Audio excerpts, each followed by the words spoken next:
So hi, everybody. Look, we're a self-learning AI company. We're one of the few pretty AI-oriented businesses on the ASX, and we operate in the video surveillance space, so specifically for security control rooms most of the time. If you wouldn't mind flicking forward a couple of slides, Abby. One more, please.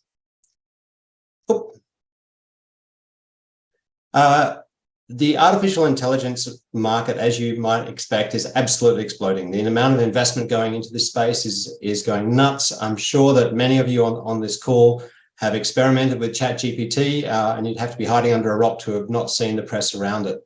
That type of technology has really spurred into action a lot of the customers we've been dealing with, who are much more open and interested in what AI can do for them. And icetana has been doing this for a long time.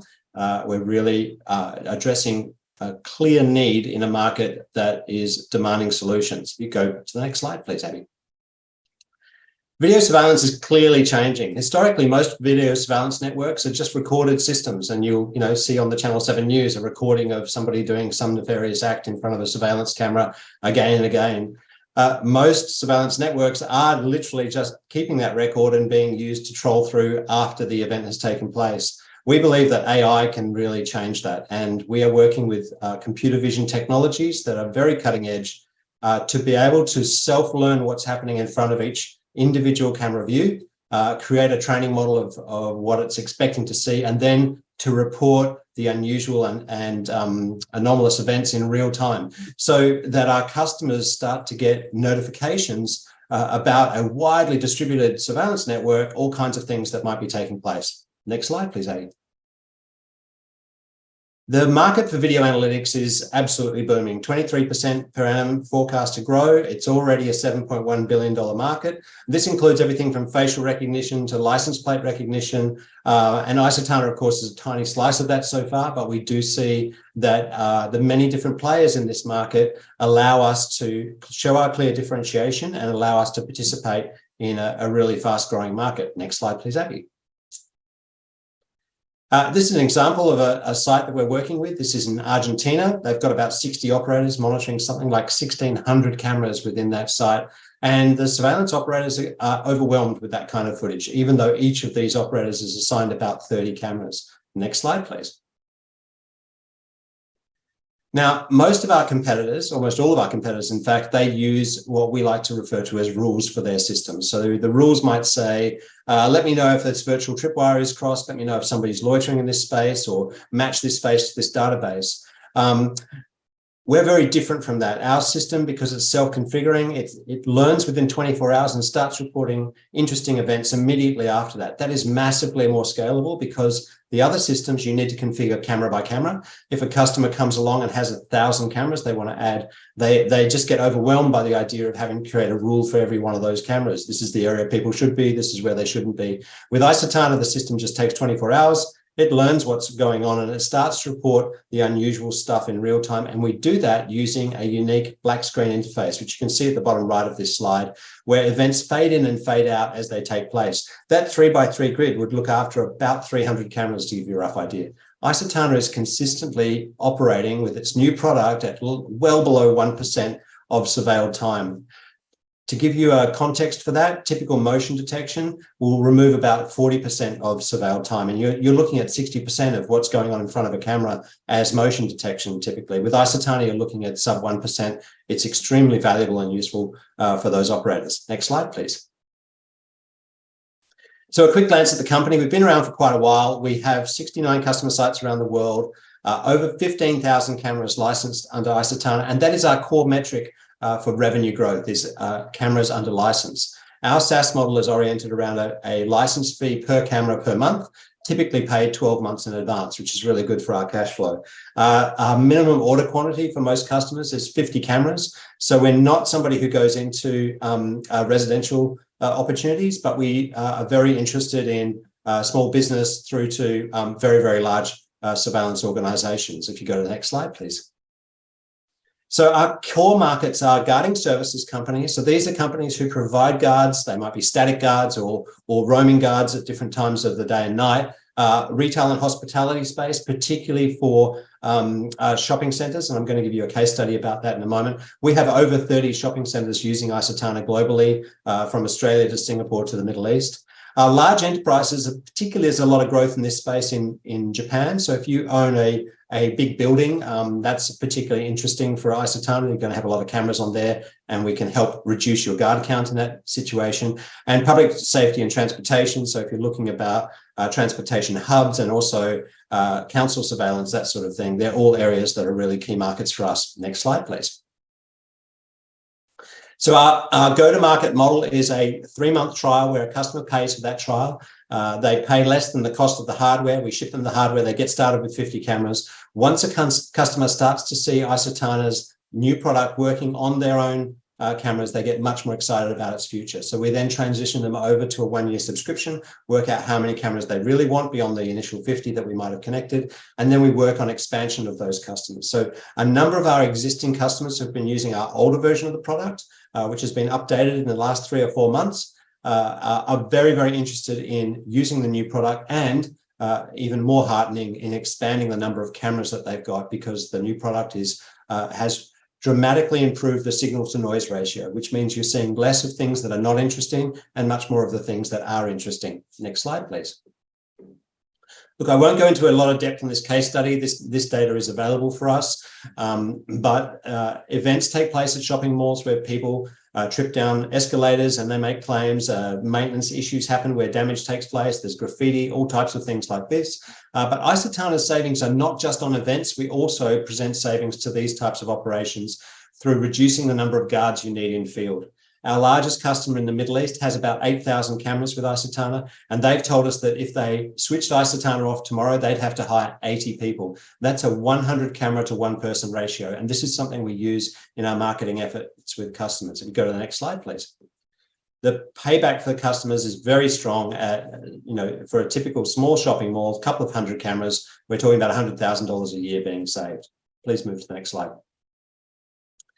So we've got lots of large blue chip customers. We continue to sign them. And even in the last 3 or 4 months, we've signed some big names in the form of G4S, one of the largest guarding services companies in the world, Dubai Duty Free in the Middle East, and Mitsubishi Estate, which is one of the largest estate companies in Japan. Please go to the next slide. We've got a highly motivated executive team. Kevin Brown, who was my chief operating officer until a couple of weeks ago, has stepped into the chief executive officer role. He's a person who has extraordinary experience at scaling operations and turning them extremely profitable. He drove virtual gaming worlds from $300 a day to $1.4 million a day. He's been involved in 2 of Western Australia's 3 unicorn companies historically, and he's planning to do the same with icetana. Also joining Kevin, a recent addition to the executive team, is Matt James, who was the Chief Technology Officer at VGW as well. He's been an extraordinary add to the team, and Raf Kimberly Bowen has been our CFO for a couple of years. Very, very talented guy. Please go to the next slide. So a quick corporate snapshot. We have an annualized recurring revenue of about 1.7 million. We expect that to grow quite dramatically in the coming year because we have the availability of this new product, which is coming out and being very quickly adopted by customers. Our market cap, as you heard, is around about $8 million. Next slide, please. And we've got some very supportive shareholders. So during the course of last year, a number of our early investors who are venture capital funds exited from the company, and we now have large family offices, a corporate investor in the form of Macnica, I'll talk about in a moment, and as well as staff and myself being in the top 10 shareholders. If you could just move forward. So Macnica is a global company that does a very good job of distributing GPUs around the world, and they've been extremely supportive to icetana. Please go on to the next slide. Just about done. And why we think it's a really interesting time to invest is because we've come out with this very new product. AI is booming, and our customers are really, really interested in solutions in this regard, as well as there being increasing costs for security professionals. So it's very hard to get guards, and they're very expensive. And I'm going to wrap up there so that Paul can get a couple of questions in. Thank you, Paul. Plenty of questions coming through, Matt. So thanks for that. Let's kick off. One here. What is your conversion rate from trials to 1 year subscription? So we've only been running trials for the last 3 or 4 months. Most of the trials are 3 months long. So we've got a very, very small sample set for this, but I'm thinking we're trending towards 40 to 60% with the initial ones. The nice thing is we make money from the trials, they're paid, and we can recycle the hardware that we are using for those trials in place. If customers don't expand and extend, it's usually because of other challenges which might have to do with IT budgets or other issues.